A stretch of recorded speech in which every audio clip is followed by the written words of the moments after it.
Hi there, traders. This is Brad Gilbert with the Daily Market Insight for Thursday, the 21st of December. All right, now, just having a look at what happened yesterday, right? The UK inflation numbers came out and the numbers were much weaker than expected, right? But just be careful what you get from the news. I mean, this indicates to us as traders, yeah, sterling should come off, and it did come off. But as you'll see here, it's not as aggressive as the news services would like you to believe, right? So dollar higher as big UK inflation drop hits the pound. Increased speculation of interest rate cuts by the Bank of England. Now that's a bit far-fetched, right? And you know what, news services are only going to get the headlines if they do, give you some sort of crazy numbers. But if you have a look at the Bank of England, right, the overall targets here. Monetary policy, the inflation target's 2%, right? So coming back to those numbers, they are at the moment, core inflation or inflation's at 3.9, and the rest of the numbers there, core inflation, that's energy, I think it's food, I think it is, are out of that. Fuel, sorry. 3.9% is the core number here, right? So we've still got a long way. They're not cutting rates yet, so don't get excited. And when you look at the chart, this is where you can sort of match everything up and see if the news services are, are on the money or not. Well, sterling has drifted lower, yeah, for sure, but it hasn't like gone a long way. And there's a reason for that, right? We're in a situation where, just looking at the markets, I'll just shrink that chart. We've got, it's like a race to the bottom, right? The Fed, even the Fed's hiking policy, even though inflation was slightly lower, but it's stalling, but that's what they want. They want inflation to come down and sort of stop around, that 2.5%, 3% mark. So the Fed has got a situation where, the Fed policy is sort of, dovish. Now you get a situation where the Bank of England are joining the discussion, and that sort of sends sterling down initially, but not enough to sort of send it, screaming to the downside. If anything, I still think if you look at the charts, right, take out all the subjective news, right, articles and what you get, the dollar is still going down. Okay, that's the overriding theme. And euro, sterling, Aussie, Kiwi are going up. What we are going to see are these periodic little situations where, key data comes in, tells us a bit of a different picture around, say, sterling or euro or Aussie, whatever it might be. But unless it's coming from the central bank at the moment, it's not going to move the currencies that far. Now, let's not forget, we are entering not necessarily the twilight zone. It's more of a holiday zone, right? So sometimes, I would call the Monday open in Asia the twilight zone, where, the big markets, Europe and North America, are still on the weekend and there's less liquidity and all these sorts of things. Well, the trading period between Christmas and New Year's, there's a bunch of days where the markets are shut, but there still is probably more liquidity than there is during that first Monday open in Asia, right? So there are opportunities to come into play, but understand when, as a trader, right, you know how the markets work. And what we're talking about is, following the trail of the economic numbers and the central banks to tell us exactly, what's fair value for each currency. All right. And that's why we're looking at these numbers. And if you scroll down here, right, you come into today's trading, we do have some key numbers, and there's more to come on Friday. Friday is probably the key trading day for the week, right? The last stop saloon, all the bankers will be at work. It'll be their last big trading day. And there's a load of, you got some UK numbers, and sterling, don't forget, from here on in for this week, the sterling takes on new meaning, right? Because we've got the backdrop of weaker inflation. Does that follow through into these other numbers? If it does, you're going to see sterling take another big run to the downside. That's when traders will be confident to get in, make some cash, right? But I don't think they're going to be long-term trading opportunities. Close of business Friday, you're going to see most trading desks square up and take profit. Now, looking at trading today, you've got some Canadian retail sales figures, Canadian inflation numbers. I'll tell you what, they're pretty close to their target. And that's why we haven't seen too much go on with dollar CAD. We've got the final US numbers on GDP. Now, the final numbers, okay, the Bureau of Stats, etc., have a longer time to process the numbers. So the final numbers are usually a little bit closer to the mark. But check out the numbers here.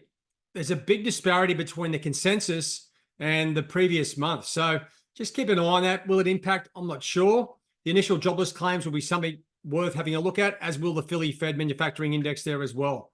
Now, I wouldn't be worrying too much about Japanese inflation. That's not really going to come into it. So when you come back, and this is where I was sort of starting, if I just get back onto the charts, just be aware that there's no really clearly defined which instrument or which currency is going up or down off recent data, right? Just think of it in a bit more of a medium to longer term perspective. And to me, that's why still I've got a bias for a weaker dollar. Now, I know dollar yen's come back and the BOJ come out with slightly weaker policy, but overall, the dollar is still going down. And that's what you've got to target. So if you don't get on board that, you're going to sort of walk into a situation where you think, oh, yeah, I've got some weak euro data, but there's still pressure on the downside in the dollar. So euro's not going to go far unless it's something extreme. If anything, slightly stronger euro, sterling, Aussie, Kiwi data would be something that may move these instruments higher. Okay, now take one step back, connect the dots. We've just had weaker UK inflation numbers. So the easiest trail on the downside, I'm not saying it's going to break down through 125.60, but weaker UK numbers, it builds a bigger picture around, the possibility of lower rates in 24 by the Bank of England, right? So that's the easier trade. And that's what you're going to do with the US numbers as well. Okay, so you know what? If we get confirmation as we go through Thursday and Friday's trading with these US numbers, right? And there's a really good load of numbers here that you can really rip into. The PCE price index is one of my favorites. Obviously, the durable goods. Anyway, there's a whole bunch of numbers here that if these numbers come in weak, well, it supports a weaker dollar against everything, right? And that's the easiest trade. So we're in a situation, it's a bit of a conundrum. We're weighing up central bank policy, and like we've had these weaker UK inflation numbers, but we haven't heard from the Bank of England yet, right? They don't come out and start commenting on each number.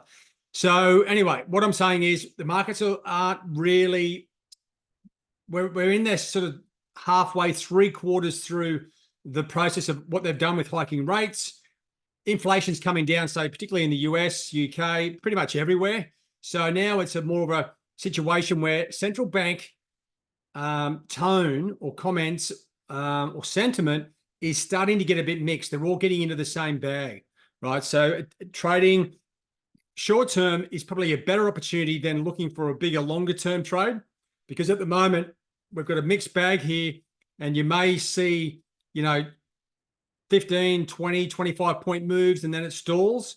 It might be time to take some cash, but and that's what we're sort of dealing with, right? It's just that phase of the market, not only where the central banks are sort of joining, or their policies are getting similar, or their sentiment, but we're also coming into the holiday season as well. It is a great time to sort of disconnect. I've seen really good market conditions between Christmas and New Year's, like going back probably more late 90s, early noughties. But so either disconnect or just have a look. You might have a few opportunities, but I'll give you some more details on that tomorrow. And obviously you want to know which days the markets are closed. Obviously very important. Right now at the moment, we've got a risk-off profile. The currencies have just reset their ranges, but Euro, Sterling, Aussie, Kiwi were drifting lower, and the dollar generally up, except for dollar yen, right? So there's a bit of a risk-on profile here at the moment. The bond prices are up, which means the yields are down, which suggests a lower dollar, right? And that's what I'm sort of dealing with. When I look at the currencies, I'm looking for, okay, so what's going on? Well, most of them are in the middle of a range, right? And that's not easy to sort of stick some risk in. If Euro and Sterling, for whatever reason, go down, well, we've got some entries here to get short Aussie and Kiwi. They look a bit overextended at this point. The rest of them, well, I don't know, but I'll tell you what, there will be some stop losses above that trend line in dollar yen. Dollar Swiss looks very happy going down, as does the dollar index. We're just in a bit of a pause, right? As I said, today we've got some data. Friday, It's going to be a big reshuffle. You probably see traders having a good old crack, being almost the last trading day for many traders, right? Particularly the guys in the banks. All right, guys, that's all from me at the moment. A little bit long-winded there, sorry. I will come back with a bit of an overview, what trading days are open and closed through the holiday break, etc. Get you prepared for potential trading during that time, or and give you a bit of insight into what we're doing as far as new releases coming into 2024. All right, guys, anyway, have a good trading day if you're having a look at the markets. If you don't like what you see technically, I'd just be having a quick look, see what's going on.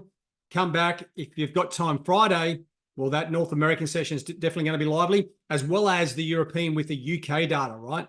That you've got to use the edge you get from previous numbers. Like these inflation numbers, they're still in everyone's minds. Weaker UK numbers on top of that paints a pretty good picture for weaker sterling. All right, guys, have a good one. All the best. Cheerio.